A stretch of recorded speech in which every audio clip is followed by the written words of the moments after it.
അസ്സലാമലൈക്കും. ഞാൻ മുന്നേ നമ്മളെ പാഷൻ ഫ്രൂട്ടിൻ്റെ തൈകൾ പന്തലിലേക്ക് കയറിയിട്ടുള്ളൊരു ഭാഗം കാണിച്ചിരുന്നല്ലോ. ഇപ്പോൾ ഇത് മാഷാ അല്ലാ അവിടെ ഇവിടെ ഒക്കെ ആയിട്ട് ഇത് പാഷൻ ഫ്രൂട്ട് ഉണ്ടായി തുടങ്ങിയിട്ടുണ്ട്. ചിലതൊക്കെ കട്ട് ചെയ്തെടുക്കാനായിട്ടുണ്ട്. പിന്നെ ചെറുത്, പൂവിട്ടത്, അങ്ങനെ പല പല രീതിയിലുള്ള വളർച്ചയിലാണ് ഇപ്പോൾ അവർ നിൽക്കണത്. കണ്ടില്ലേ, മാഷാ അല്ലാ. ഒരാൾ ഇത് ഏകദേശം കട്ട് ചെയ്യാനുള്ള നല്ല പരുവത്തിലായിട്ടാണ് നിൽക്കുന്നത്. നല്ല ഗ്ലേസിങ് ആയിട്ട് ഇങ്ങനെ പർപ്പിള് കളറിലുള്ള പാഷൻ ഫ്രൂട്ടാണ്, കണ്ടില്ലേ. പിന്നെ ഇവിടെ തൂങ്ങി കിടക്കുന്നുണ്ട്. ഇവിടെ ഉണ്ട് ഒരാൾ. പിന്നെ ചെറുത് ഇത് പിന്നെ നമ്മളെ കായ്ച്ച കുത്തിയിട്ട് വന്നിട്ടുള്ളൊരു സംഭവമാണിത്. ഞാൻ പറഞ്ഞിരുന്നല്ലോ അന്ന്, ഈ കായ്ച്ച വന്ന് കുത്തിക്കഴിഞ്ഞാൽ അവരെ വളർച്ച മുരടിച്ച് ഈ ഒരു പരുവത്തിൽ ആകെ ചുക്കിച്ചുരുണ്ടൊരവസ്ഥയിലാണ് ആവുക, കണ്ടില്ലേ. അപ്പോൾ നമ്മൾ ഞാനിതിന് അടിച്ച് കൊടുക്കണത് നമ്മളെ ഫിഷ് അമിനോ ആസിഡ് എന്ന് പറഞ്ഞിട്ട് ഞാൻ വീട്ടിലുണ്ടാക്കിയൊരു കീടനാശിനി വളമായിട്ടുള്ളൊരു ലായനി ഉണ്ടല്ലോ, അത് നല്ല എഫക്റ്റാണ്. അത് ഞാനിതിന് അടിച്ച് കൊടുത്തപ്പോഴാണ് ഇത്രയും നല്ല ഉഷാറിലായിട്ട് മറ്റ് ഭാഗങ്ങളിലൊക്കെ കണ്ടില്ലേ ഉണ്ടായിരിക്കുന്നത്. അപ്പം ഞാനിത് ഏകദേശം ഈ ഒരു അറ്റം മുതൽ ആ അറ്റം വരെയുള്ളൊരു പന്തലിലാണിത് കൊടുത്തിട്ടുള്ളത്. അപ്പോൾ ഇത് കുറേ തവണ നല്ല കാറ്റും മഴക്ക് ചാഞ്ഞ് വളഞ്ഞ് പോയതാണ്.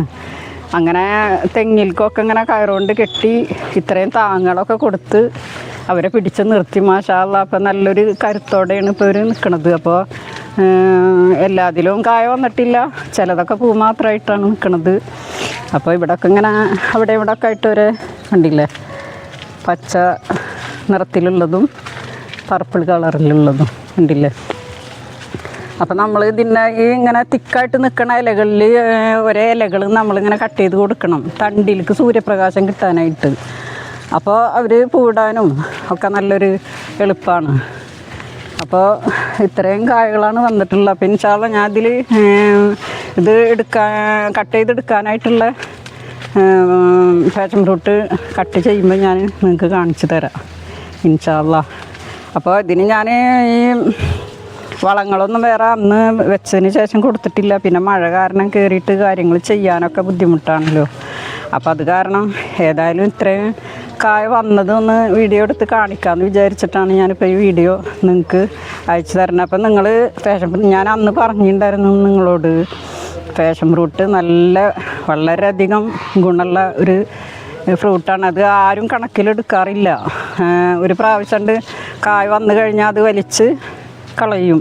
അങ്ങനെ ചെയ്യരുത്. കായ്കളൊക്കെ വന്നു കഴിഞ്ഞാൽ നമ്മളത് കട്ട് ചെയ്ത് കൊടുത്തു കഴിഞ്ഞാൽ അതിൽ നിന്ന് ഒരുപാട് ശിഖരങ്ങൾ വന്ന് വീണ്ടും വീണ്ടും അത് കായ് പിടിച്ച് തുടങ്ങും.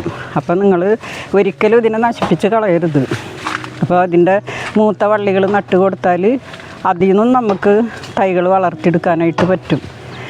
ഇത് ഞാൻ വിത്ത് പായി മുളപ്പിച്ചിട്ട് ഉണ്ടാക്കിയ തൈകളാണ് ഇതെല്ലാം. വേറെ ഭാഗത്തും ഞാൻ വെച്ചിട്ടുണ്ട്. അത് ഇൻഷാ അല്ലാ അതിൽ പൂവൊന്നും വന്നിട്ടില്ല. വന്നതിന് ശേഷം അതും ഞാൻ അടുത്ത വീഡിയോയിൽ കാണിക്കാം ഇൻഷാ അല്ലാ. അപ്പോൾ അടുത്തൊരു വീഡിയോ ആയി വരുന്നത് വരെ അസ്സലാമു അലൈക്കും.